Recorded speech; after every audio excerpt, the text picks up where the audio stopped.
My host's mother has been flirting with me all year long, despite her husband and son. I don't want to lose my place, but I can't deal with this anymore. I moved to this remote state for my exchange year, ready to focus on school and start fresh. My host's mom seemed warm and welcoming at first, almost too much so. But now, she corners me when her husband isn't home, whispers things no mother figure should ever say, and accidentally touches me in ways that make my skin crawl. I don't know how much longer I can keep dodging her without risking my place to live. When I moved to this remote state for my exchange year, I thought I hit the jackpot with my host family.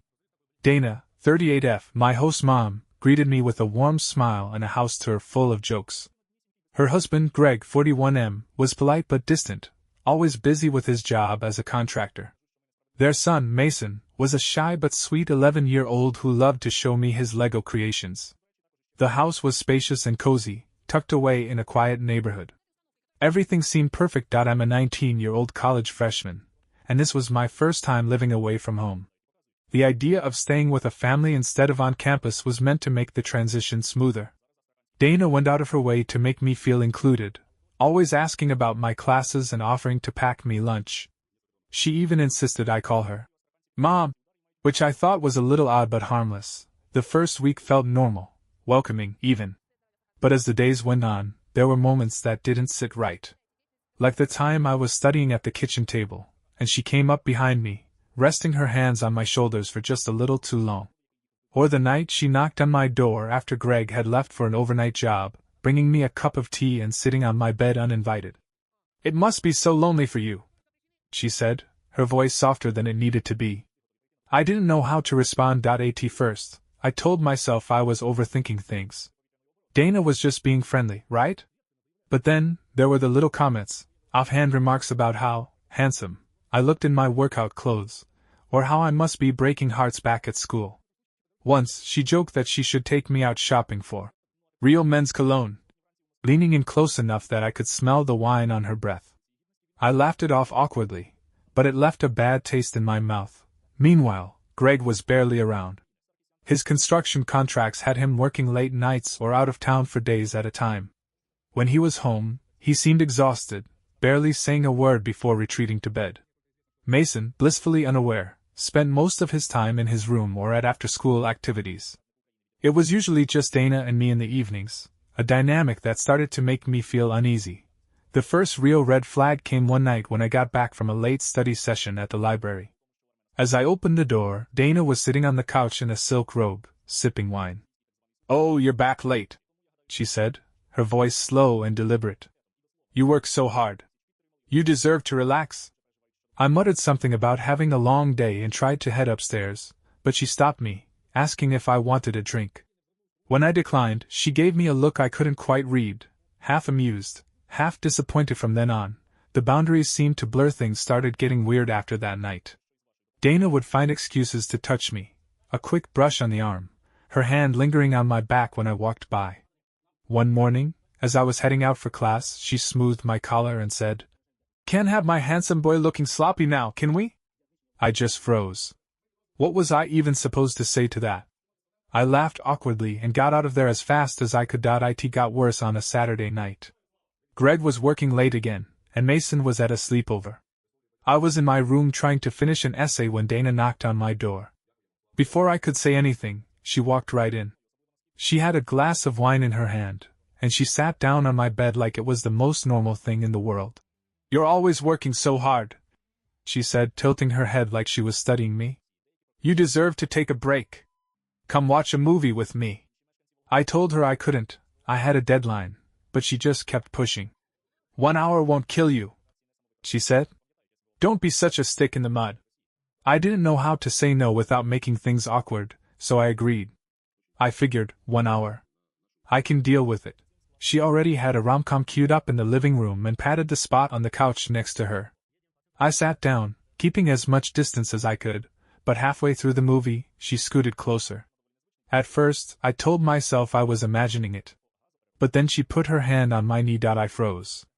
My brain was screaming, "What the hell is happening right now?" She laughed softly, like it was no big deal.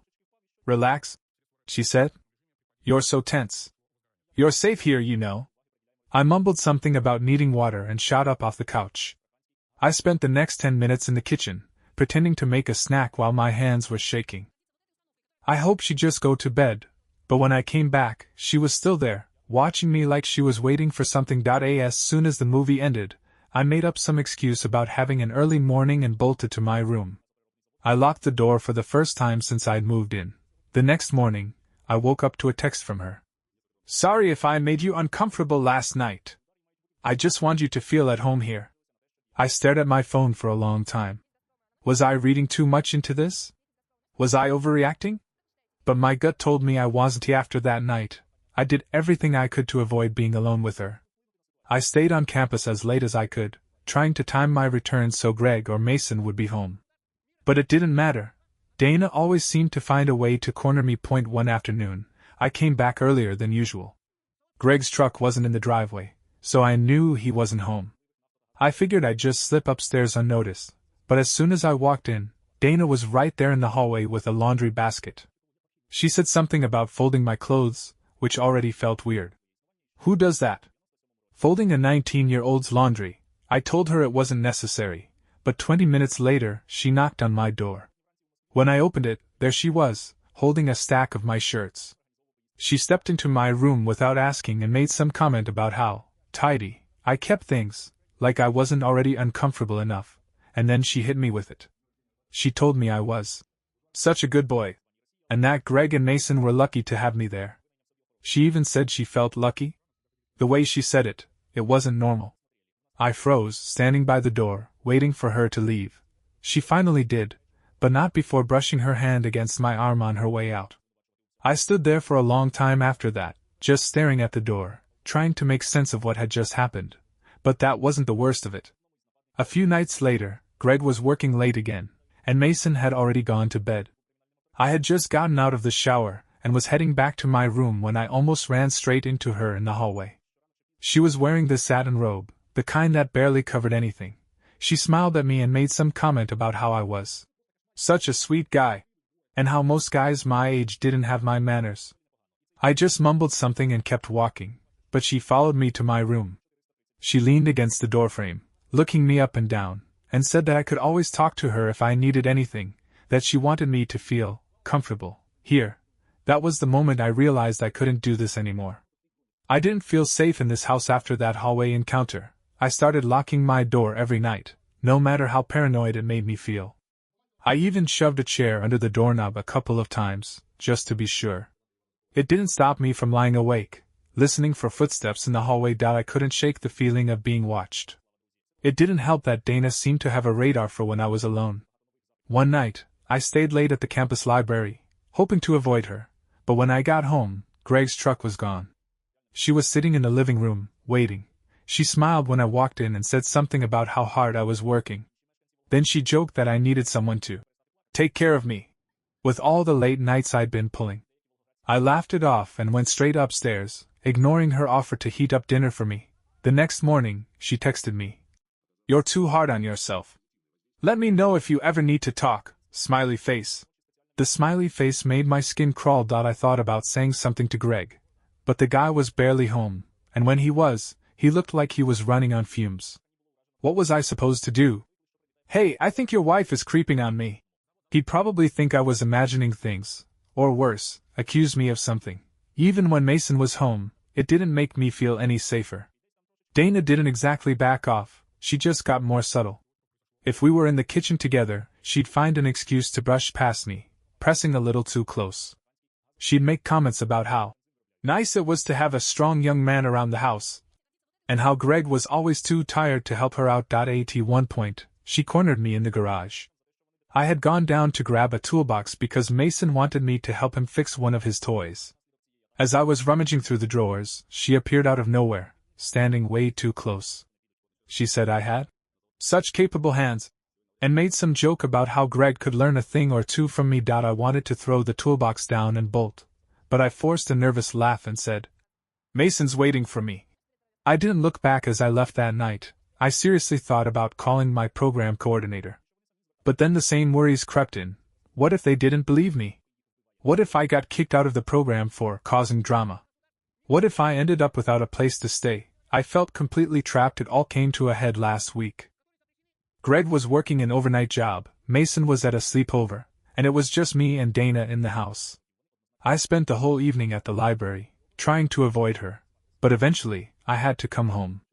I told myself I'd just go straight to my room, lock the door, and call it a night. When I walked in, the house was dark except for a soft glow coming from the living room. I tried to slip upstairs quietly, but Dana's voice stopped me. "Is that you?" "Yeah," I called back, praying she'd let me go. "Come here for a second," she said, and my stomach dropped out. I hesitated, trying to come up with an excuse, but my legs moved before my brain caught up. She was sitting on the couch, a half-empty glass of wine in her hand.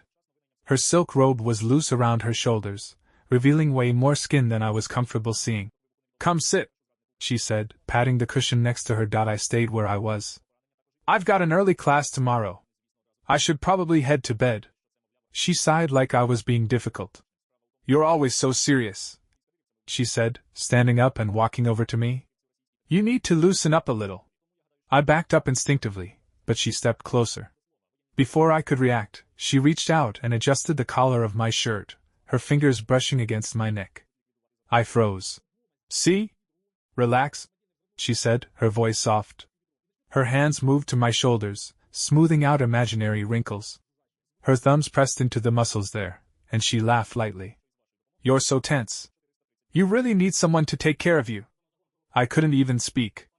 My whole body locked up, my heart hammering in my chest. Her hands slid down my arms, lingering for just a second too long before she stepped back, still smiling. "I just want you to feel comfortable here," she said. Her voice was low, almost a whisper. I need to get some sleep," I stammered, backing away toward the stairs. She tilted her head like she was amused. "Good night, sweetheart," she said. I didn't respond. I went straight to my room, locked the door, and shoved the chair under the knob.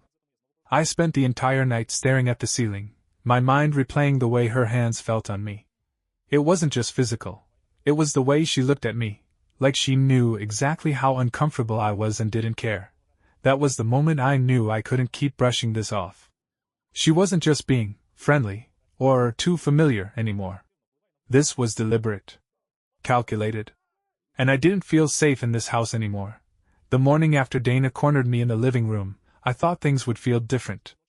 Maybe she'd back off after seeing how visibly uncomfortable I was. Maybe she'd realize she'd crossed the line. But when I came downstairs for breakfast, she acted like nothing had happened. She was humming to herself in the kitchen, flipping pancakes, and greeted me like it was just another day. "Good morning, handsome," she said with a big smile. "I made your favorite, blueberry pancakes." I didn't even answer her. I grabbed some cereal and sat at the far end of the table, hoping Greg or Mason would walk in soon to diffuse the tension. When Greg finally came downstairs, he looked as exhausted as ever. His eyes were bloodshot, and he mumbled something about a rough night on the job. Dana immediately rushed over to him with a cup of coffee, rubbing his shoulders. "You work too hard," she said, shooting me a glance that made my skin crawl. "But don't worry. I'll take care of you." Greg barely reacted, just grunted his thanks and sat down. The guy was completely checked out, too tired to notice anything strange. The same couldn't be said for Mason. Over the past week, he'd been watching me closely, like he could sense something was off. That afternoon, while Dana was out running errands, Mason knocked on my door. "Can I ask you something?" he said, peeking in. "Sure," I said, trying to keep my tone light. He shuffled into the room and hesitated. "Is something going on with you and my mom?" My heart dropped. "What do you mean?" I asked carefully. "I don't know," he said, looking down at his shoes. "She's been acting different.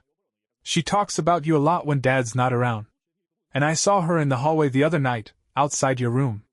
I didn't know what to say. How was I supposed to explain this to an 11-year-old? I just told him.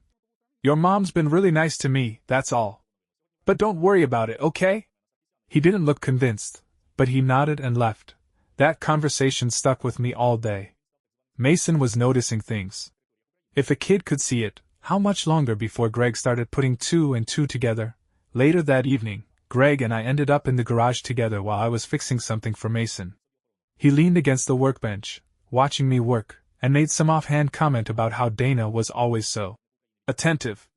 "She's been extra nice to you, huh?"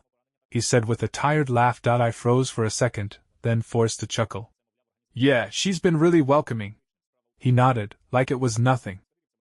"That's just how she is. Likes to make people feel at home." I wanted to tell him. I really did. But the words wouldn't come. That night, I couldn't sleep. Mason's question kept playing in my head, along with Greg's comment. How much did they know? How much were they ignoring, and what was I supposed to do? Part of me wanted to tell Greg everything, to lay it all out and let him handle it. But then I pictured his face, exhausted, checked out, barely holding it together. Would he even believe me? And if he did, what would it do to their family? To Mason, the other option was to stay quiet, to tough it out until the end of the semester. But how much longer could I handle this? Every time Dana looked at me, I felt like I was walking a tightrope. One wrong move, and she could twist the situation to make it look like I was the problem. I'm trapped, and I don't know what to do. Do I tell Greg and risk everything? Or do I keep my mouth shut and hope I can make it through the rest of the year? That's where I'm at right now, Reddit. I don't know what the right answer is, but I feel like I'm running out of time.